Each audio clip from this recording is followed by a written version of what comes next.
So for today, I just want to show you one small topic, writing data to text files, basically formatted data. And I'm going to give you assignment 10, it's your last one, and hopefully a pretty easy one.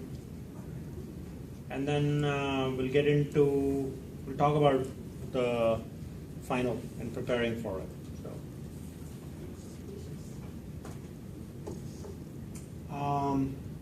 So let's talk about the first topic. Last time I had gone over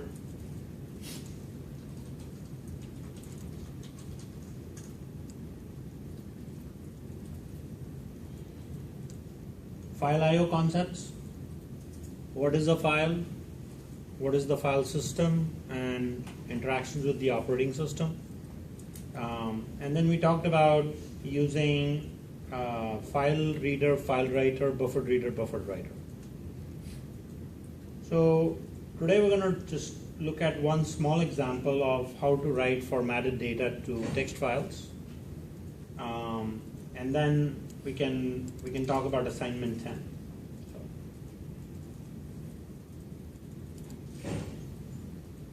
So if you can see this, to write formatted data into a text file, we are going to be using something that's similar to system.out.printf. Since we already know that, I figured it'll be the best thing to use for creating strings that are well formatted as you write them, as you get ready to write those to a text file. So I'm using a different approach here, something called throws exception. So instead of using a try catch, I can use this thing called throws exception, and then I don't have to apply the try and catch block. So I'm opening a file and a buffer,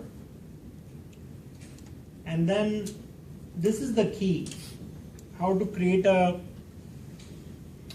formatted string. So there is a function in the string class called format, which behaves just like printf. Instead of writing the output to the console, what it does is it basically makes a string with the values. So I can use all the conversion codes that we have learned in printf to work with integers, string type, floats, doubles, etc. And then once the string is formatted, then basically what will happen is you call this function called write, and it will write that string into the file. Okay? If you want a new line character to be entered into the file, you can simply do that. So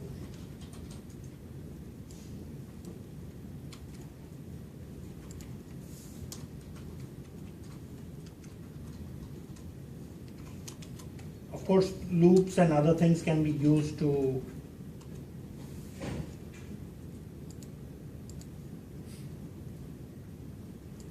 make things more interesting. So if I were to run this in Eclipse, just so that we can see what the output file looks like.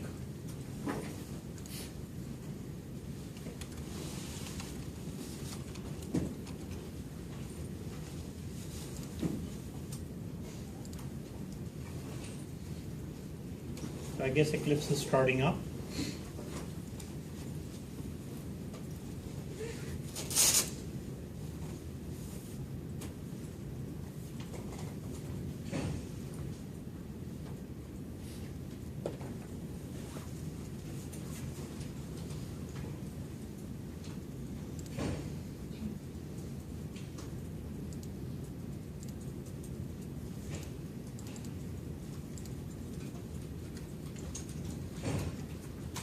So I guess I'll call this file read source, or actually it should be write source, but anyway, it has a name, right?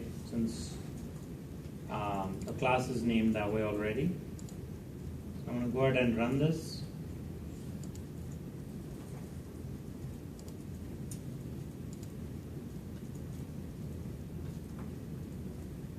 So the program didn't really say anything in the console, but it wrote the file named format.txt. So the question is, where did it write that file?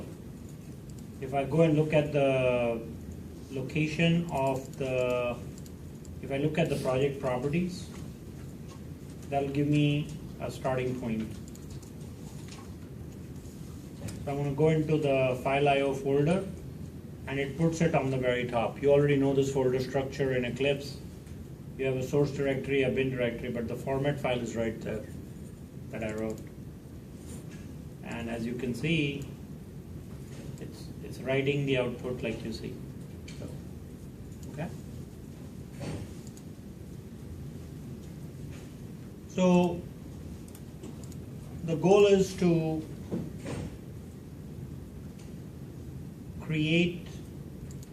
use this basic concept for your next assignment. And I left assignment 10 as fairly simple. Look at assignment 9, and instead of throwing things on the output in the console, throw them in the file. So I figured that should be a pretty easy assignment to do. It's your last one, so you'll not be taxed too much, and you can spend more time preparing for your final. Questions?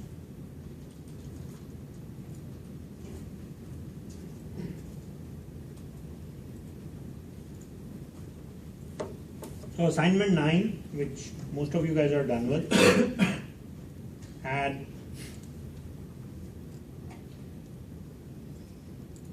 all this data that needs to be printed out. So it'll be lovely to see that data written into an output file. Okay? And the focus is formatted output. So using the one function, using the string.format function. So, yes? Can you use the string format function when you're reading from a file too?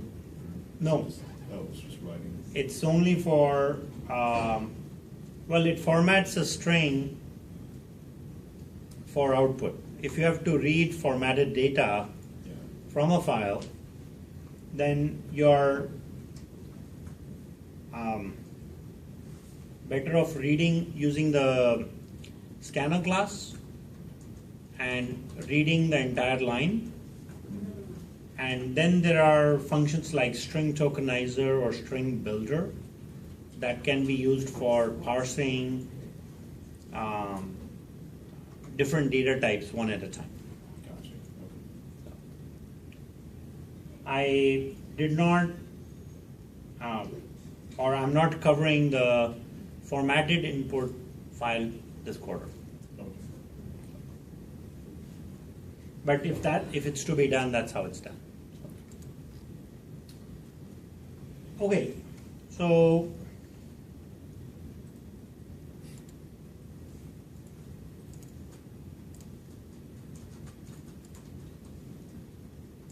preparing for your final.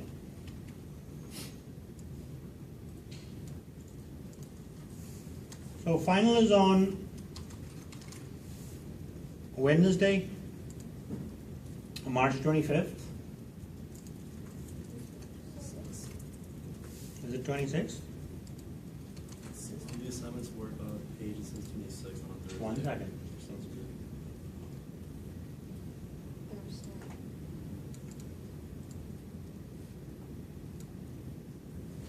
Well, let's double check that.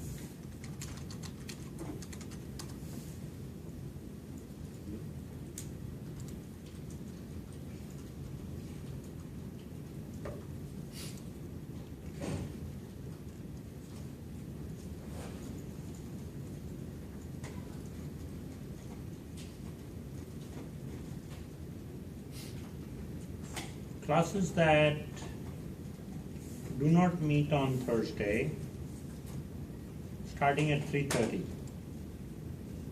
Yep, so that is per the final exam calendar.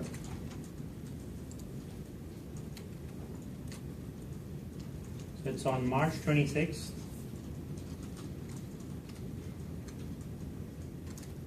4 p.m. to 6 p.m.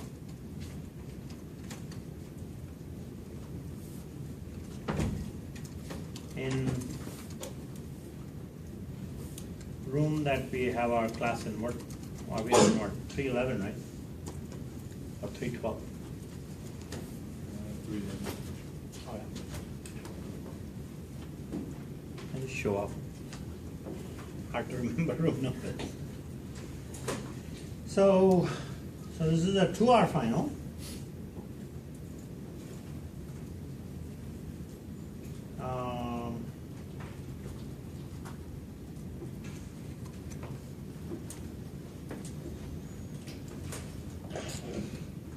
For a 2-hour final, should give you 8 questions, and most of them would be to read and write code. I don't expect much of concept questions showing up in the final. Like definitions, describe this or that. I don't expect addressing that. So topics.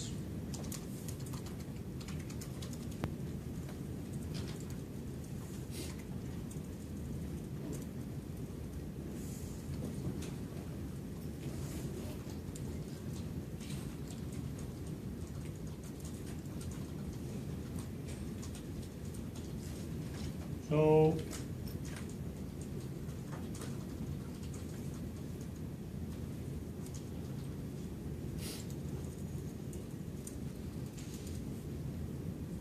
you are done with assignment 5 for your midterm. So we'll look at topics for assignment 6 onwards.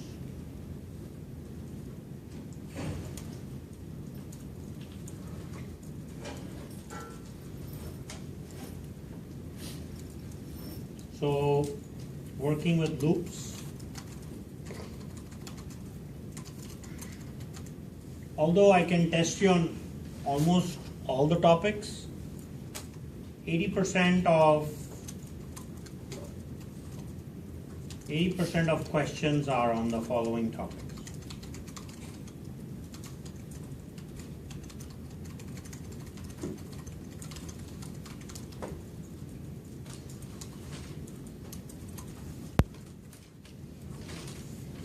So working with loops, do while,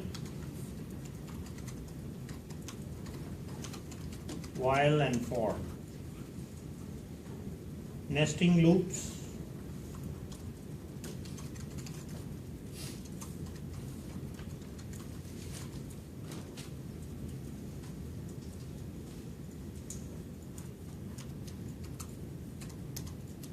also using loops with other constructs. I mean, this is a given, but methods, if, switch, etc.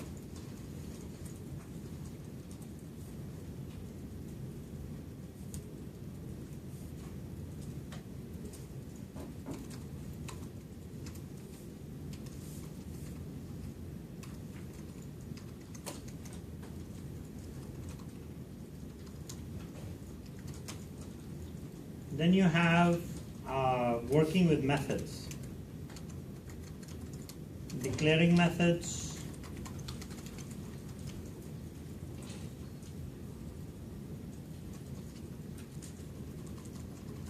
actually defining and calling methods.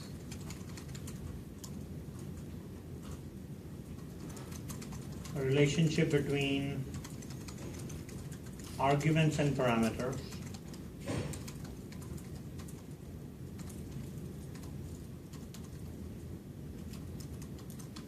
pass by value.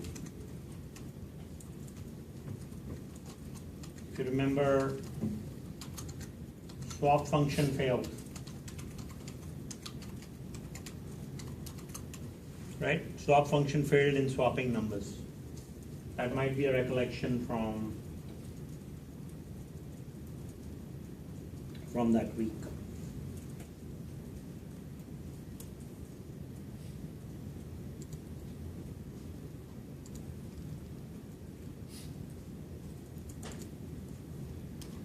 Spent a ton of time on arrays, right?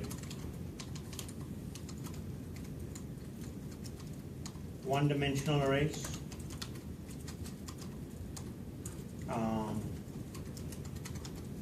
Sequential search,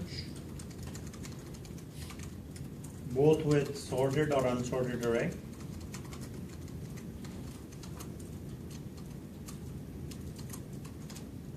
And then we have binary search. Well, that is only with sorted, so that's a given. And selection sort. For 8, 9, and 10, I'm not going to ask you to write code, but I'll have you apply the concepts and show me how to use these algorithms with data. Okay?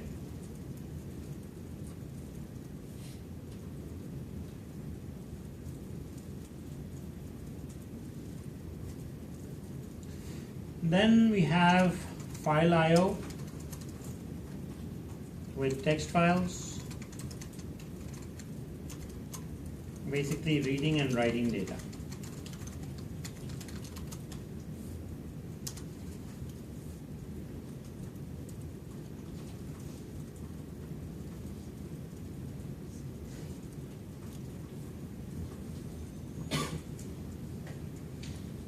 So that'll be all the topics for the final, at least for 80% of the questions, and then 20% would be on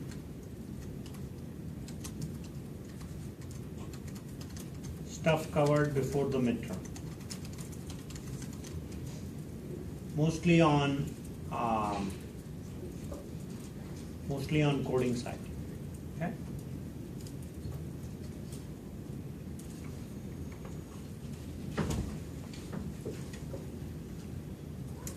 You guys have any questions? Easy stuff today. So you can go work on your assignment 10, and for Wednesday and next Monday, I don't have any planned lectures, but I'll be here in case you guys need assistance in class. So we'll treat that as lab time. So those of you who are playing catch up on assignments can do so. I'll be here in class to provide any help that you guys may need. Okay? That's it for today.